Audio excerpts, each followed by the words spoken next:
All right. So there you go. There's your overrated team.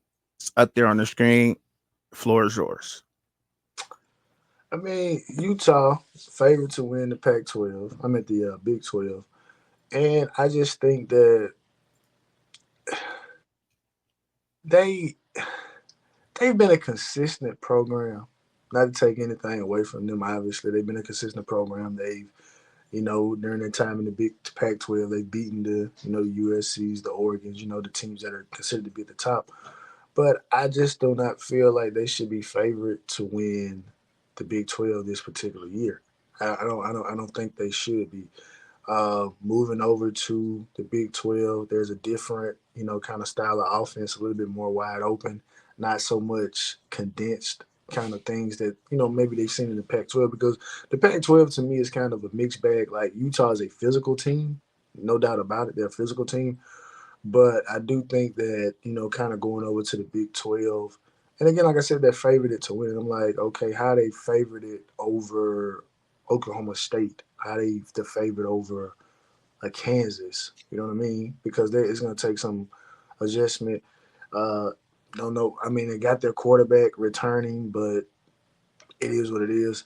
UCF, UCF, I believe they're picked to finish eighth in the Big 12, Mm-hmm. but odds change. I only looked at one particular odds maker with that, but I do think they made some nice moves in the portal. But mainly, I just Gus Malzahn. I think he's to be not overly vulgar, but I think he shot his load. Mm-hmm. I think he already shot it. I think that he may be setting some things up. Obviously, with them, obviously in the Big 12, finally in a power conference, more revenue to go around, Yeah. more people going to be donating. So I do think that he's probably setting the template for the next coach. But as it currently stands, I don't see UCF having a that good of a year this year. I know, like I said, this odds maker hasn't picked to finish eighth, but there's some other people that are buzzing about them. And then Mm-hmm. you got USC, right? Um, they're not they're over under again from this one odds maker I looked at was at 7.5, right? But at the same token, this is Lincoln Riley is considered a top five coach in college football, right? But outside of that one particular, his first introductory year at Mm-hmm. last year was kind of atrocious. And I think this particular year would kind of be along the same. So I actually would bet to me, I would kind of bet the under. Obviously, I was listening to a show that I really, really like. And they were talking about because Michigan gets to play. I think, yeah, Michigan plays. No, they don't. No, they don't. I take that back. That was, never mind. I take that back. Because I thought they were saying Michigan Yeah. was this year. But no, they were talking about Texas, Oregon, and Ohio State. So my bad. But in any regard, USC to me, similar to Notre Dame, they're always overrated. Mm. Someone a USC fan may say, "Well, you feel the same thing about Miami." Well, fine, feel I that way. agree. I don't care. I agree, but I do think that this may be a time where it may be getting a little interesting, Mm-hmm. and it would surprise me or shock me in the next round of NFL coaches if maybe Lincoln Riley doesn't step out the back door. Wow. Well, I agree. I like that pick, bro. I like those. I like that pick. UCF is it kind of going crazy? Is that fan base kind of going super crazy and the expectations through the roof because of RJ Harvey and the ad of Penny Boone? Is, is, You is got that what's going on there? you got KJ Jefferson. Yeah. Mm-hmm. So I mean, they made some nice moves. They made some nice moves in the portal. So Yeah. obviously, the fan base feels like this is going to be a good team. But again, I just can't. If Gus Malzahn wasn't the head coach, if they had another head coach, then they wouldn't be there. I would have a different team there. But Right. since Gus Malzahn is there, I don't Fair see it. enough. Fair enough. Fair enough, bro. Fair enough. I dig it. I dig it. I dig that, bro. And there y'all have it. And look, and I must put a disclaimer out before I start mine, and the simple reason why I must put a disclaimer out before I give y'all my overrated is because look, they're not my overrated because of the players or anything like that. They're overrated to me because of the expectations from the fan bases and from others, in my opinion, right? You know what I mean? So we got Washington, right? Kellen DeBoer's gone, right? He's out. Kellen DeBoer is out right now. Jad Fish taking over the program from Arizona. Jad Fish did do good in Arizona. I'm not gonna what I'm saying, say nothing bad about that, but I'm gonna get into it. Washington, they finished first, obviously 14-1. They was 9-0 in the conference in the Pac-12 last year under Kellen DeBoer. They're running up in the national title. I'm sorry. Jad Fish, he led Arizona to 10-3 overall record, 7-2 in the conference. They capped the season off with a bowl win over Oklahoma University. I know they all good, and everybody want to say, well, what's going on there? But 20 of the 22 starters are gone. All right. They are now ranked 130th of 100 out of 134 FBF teams in total in returning production on the offense.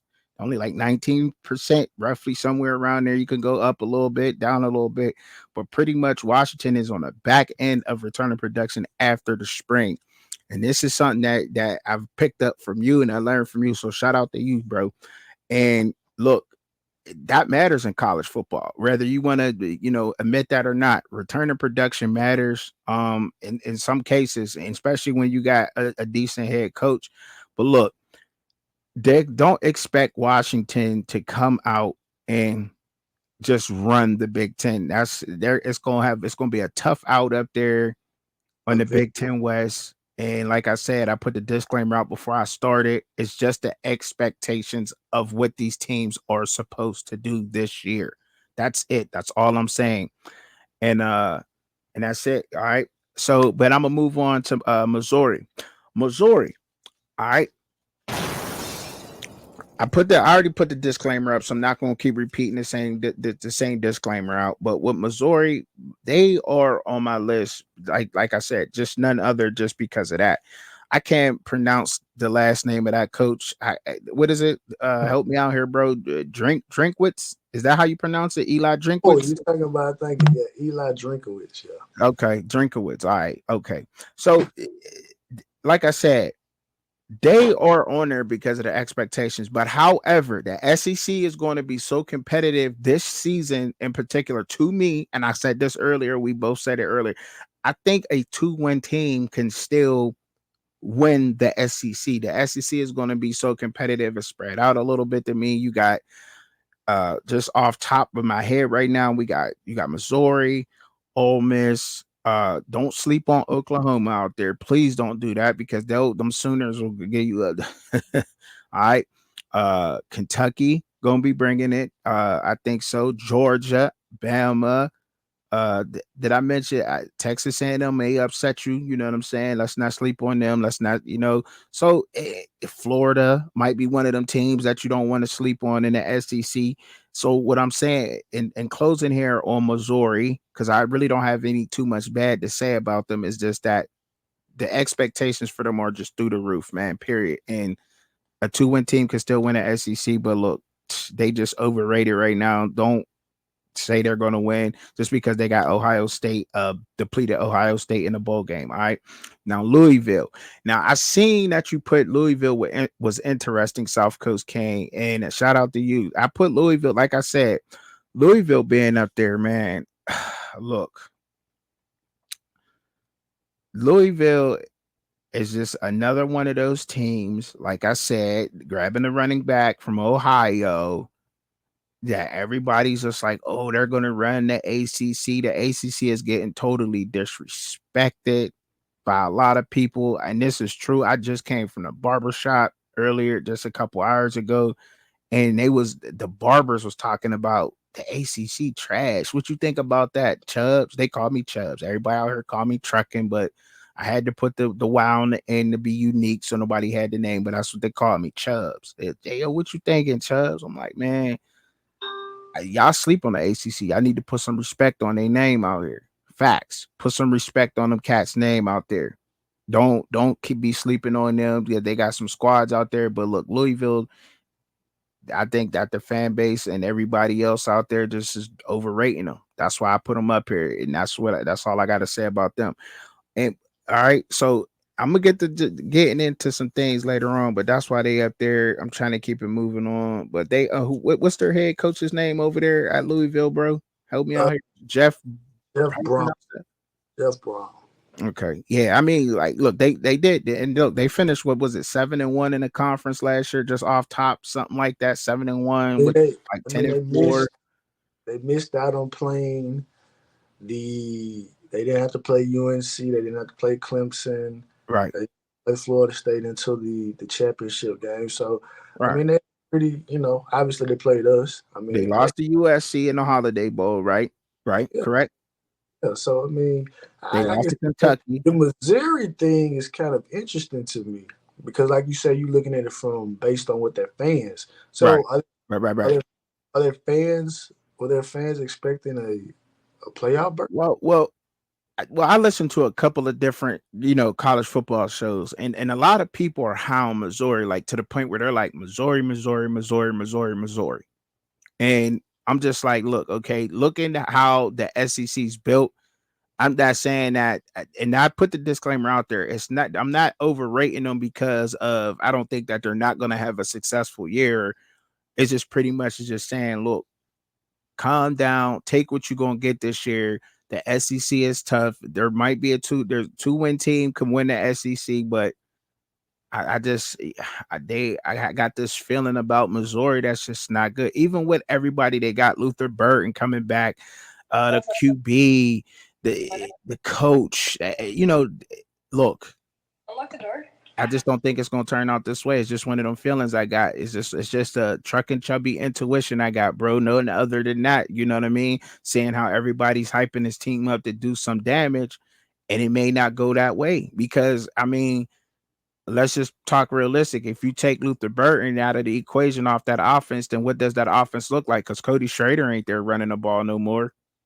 And he had and that's what's going to be interesting to see who his replacement was, because Right. I had him on one of my fantasy teams, and the crazy thing about it, it was like for the entire back half of the season, like he was dealing with like a quad injury, but he was still out there Killing them. buck 25, buck 50, buck 70. So Their yeah, offensive that's line was crazy. that's gonna be a big thing. And then obviously we saw them in a bowl game against Ohio State, which Hmm. in my honest opinion had to be one of the more boring bowl games. I have to say. It was So, defense. yeah, so I mean, but the thing about Missouri, I will give them credit for this. They did come to the SEC, and they did turn out they won the SEC East their first 2 years there. So, Hmm. but I think it's a little different now. They're recruiting a little bit better. But yeah, I agree with you on that. It's like it's some teams in the SEC that's like, with the addition, like you say, Texas and Oklahoma, the way Ole Miss has done what they done. Brian Kelly's gonna be Brian Kelly. Yeah, Caleb Moore's there. Kirby Smart, who looks like the uh, the elder statesman now. When you really look at it, he's he one of is. his tenured coaches in the SEC right now. So QB in the building. What up? yeah, it's gonna be interesting to see how what they do. But no, I'm not. I'm with you on that. Like playoff, it's just I can't see it. Just take your time. That's all I'm saying. Just take your time, Missouri fans. And I've been saying that a lot lately to a lot of people because you get your expectations up as a fan, and because what are they supposed to do this year? Okay, let's just say that Missouri, the success they had last year. So in order to have a good season, they got to repeat the same thing they did last year or better, right? So, and that's for all these teams on here.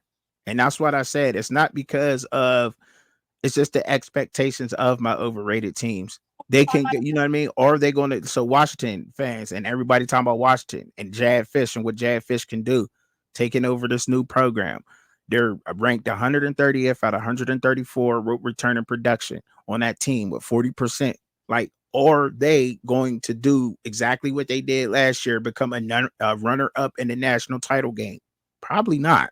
So, you know what I mean? That's overrated, because they just can't do that in Missouri. Or where do they go? They have to be a finalist in order to be better or the same thing. So, I mean, that's all I'm saying here. No, it's not really a diss. It's just simple overrated. Like, just hold your expectations down because I mean, try to anyway. Just be realistic with these teams because they got to do what they did last year or better. And look, Louisville's just unpredictable. I mean, look, I'm from Pittsburgh, but look, when you lost to our college team, I mean, I'm gonna call it what it is. We ass. Our college team is ass.